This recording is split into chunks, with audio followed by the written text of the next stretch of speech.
और आखिरकार 3 तारीख की शाम होते होते बद्रीनाथ धाम में चहल पहल बढ़ने लगी।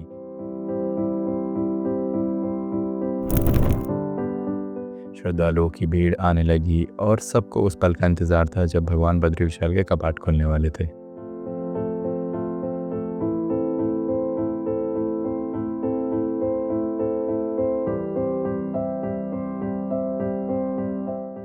सन 77-78 से आ रहे हैं, लगभग 45-46 साल हो गया लगातार आते हैं और लाइन में पहला ही नंबर लगते हैं।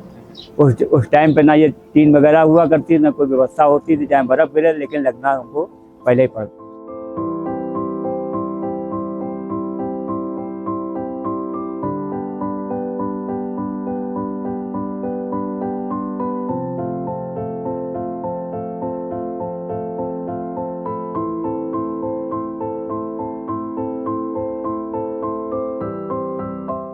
बद्री विशाल के कपाट खुलने के बाद हमने भी भगवान बद्री नारायण के दर्शन किए और फिर हम निकल पड़े भीम पुल की ओर।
यहाँ हमारी मुलाकात हुई स्वामी श्री अविमुक्तेश्वरानंद सरस्वती जी महाराज से।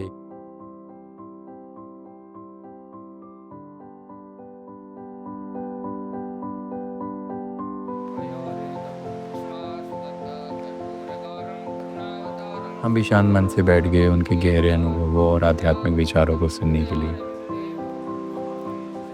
हम पहली बार बद्रीनाथ जी आए थे लगभग 45 वर्ष पहले और बड़ा शांत वातावरण यहाँ था। रहने के लिए उतनी सुविधा नहीं थी, किसी तरह से हम लोग यहाँ पर रहे थे, लेकिन इतने अच्छे से दर्शन हुए थे। पूजा का प्रसाद यहाँ पर हम लोगों ने भगवान का स्वीकार किया था। अभी भी वो स्वाद और वो महक और वो पवित्रता कि हमको भगवान का प्रसाद मिला, वो अभी भी हमको जैसे ही इस क्षेत्र में आते हैं याद आ जाती है। और एक दृश्य जो उस समय बाल मन में हमारे बैठा था, आज हमने फिर उसको देखा। एक यहाँ पे तप्त कुंड की धारा है जहाँ पे रावल जी आके करते हैं, वहीं से तप्त कुंड में जल जाता है।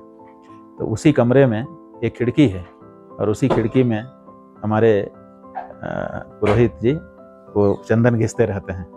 तो जब हम आए थे तो हमको वो खिड़की बड़ी प्रभावशाली लगी थी, पता नहीं क्यों। जब पहली बार हम आए थे तो लौट के जाने के बाद बार बार वो खिड़की और वो बड़े से होरसे पर चंदन घिसता हुआ वो व्यक्ति, और जो भी वहाँ जाए उसको चंदन प्रसाद देता हुआ, तो ऐसा लगा कि देखिए सबका सम्मान, सबको भगवान मान के ये पूजा कर रहा है।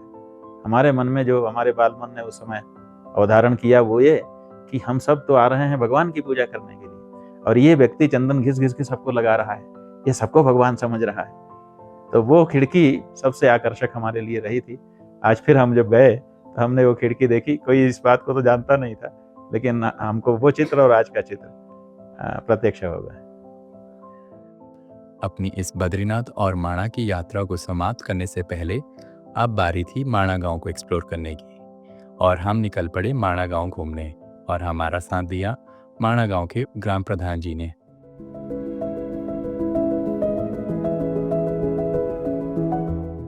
मैं पीताम्बर सिंह मोलपा, ग्राम प्रधान माणा।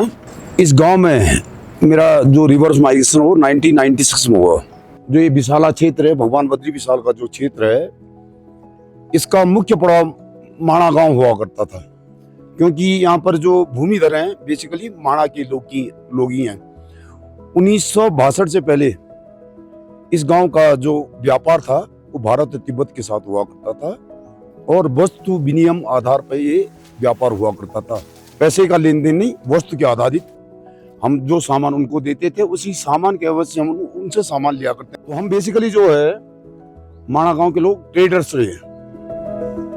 1962 में चाइना के तिब्बत में अतिक्रमण के बाद हमारा तिब्बत से व्यापार छूट गया था। व्यापार छूटने के पश्चात हमारे यहाँ व्यापार में आप जानते हैं कि उतार चढ़ाव चलता रहता है, तो कभी ऊपर रहा व्यापार, कभी नीचे रहा। तो जब स्थिति बहुत दयनीय हो गई व्यापार के कारण, तब तो भारत सरकार ने भी हमारे ऊपर फोकस किया गया कि इन लोगों का अपलिफ्टमेंट कैसा हो। तो इस क्षेत्र को, जो भोट क्षेत्र बोलते हैं, आपके भौगोलिक स्थिति के आधार पर इस गांव को और इस क्षेत्र को, नीति और माणा घाटी को, इसको जनजाति क्षेत्र में जनजाति क्षेत्र का दर्जा दिया गया।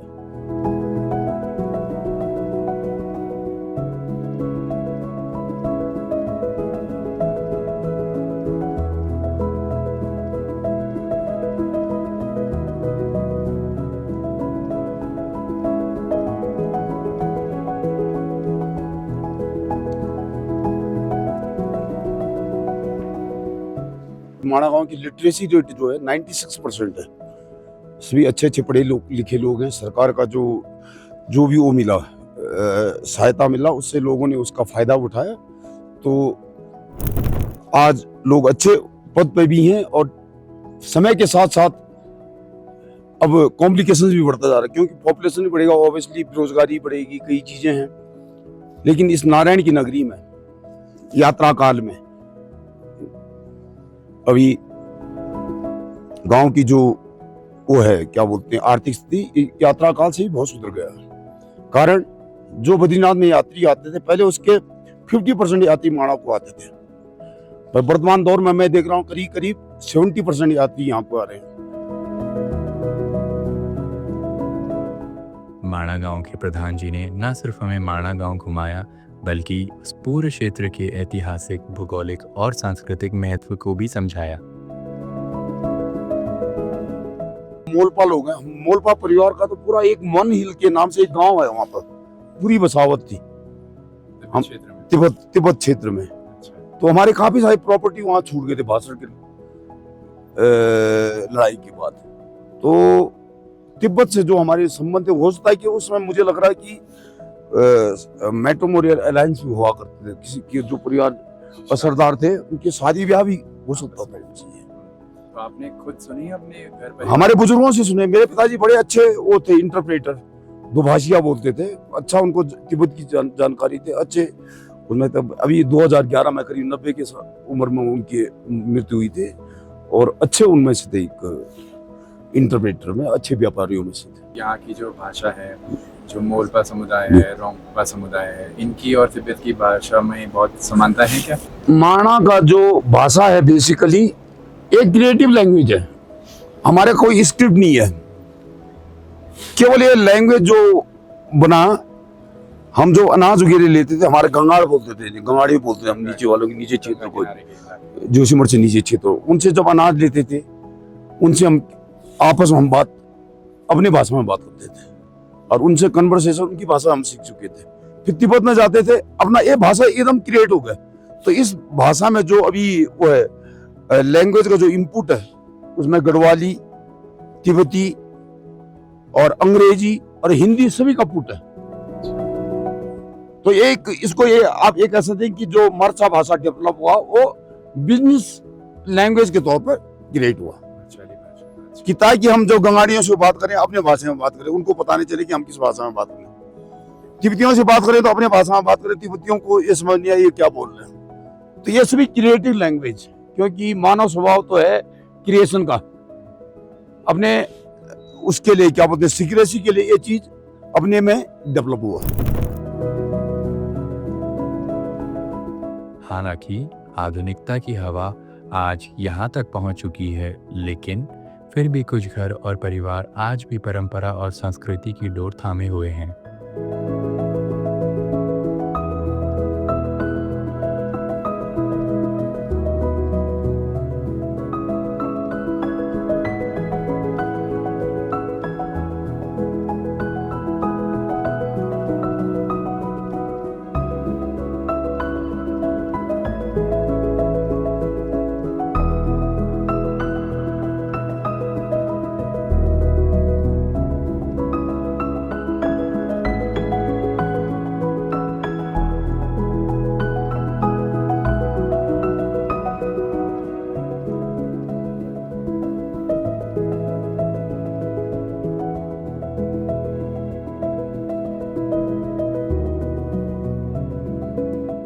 हमने भी वहाँ की पारंपरिक मेहमान नवाजी का आनंद उठाया। साथ की में रची बसी दिल को छू जाने वाली कुछ ऐसी थी माणा की मेहमान नवाजी।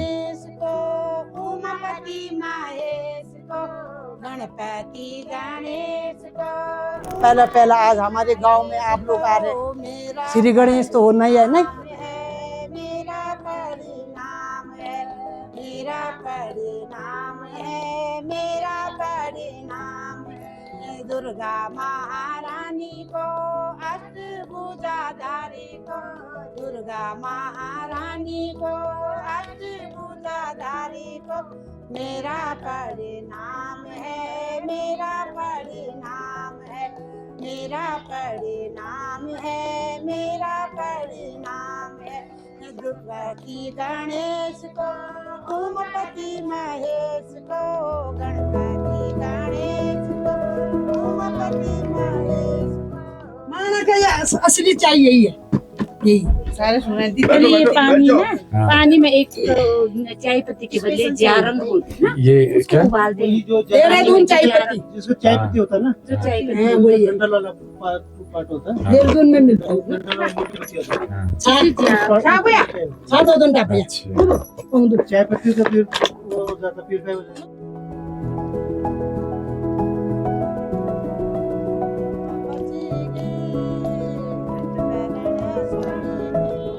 इसमें पहले घी अच्छा, सबसे पहले घी।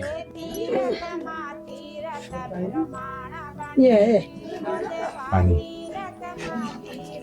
हाँ ये छाछा ना करना, मैं देते देते इसको ऐसे घूम ये होता है ये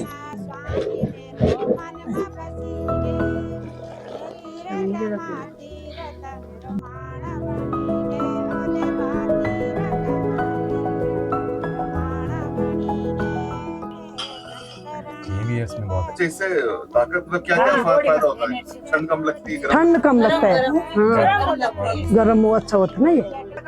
हाँ अच्छा, थोड़ा ये घी इधर फूक करो थोड़ा, ये हमारे रिवाज है। हाँ ये पियो, ये हो ये ना।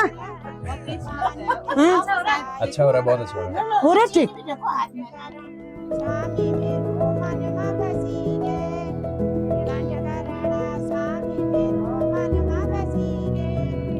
तीरथ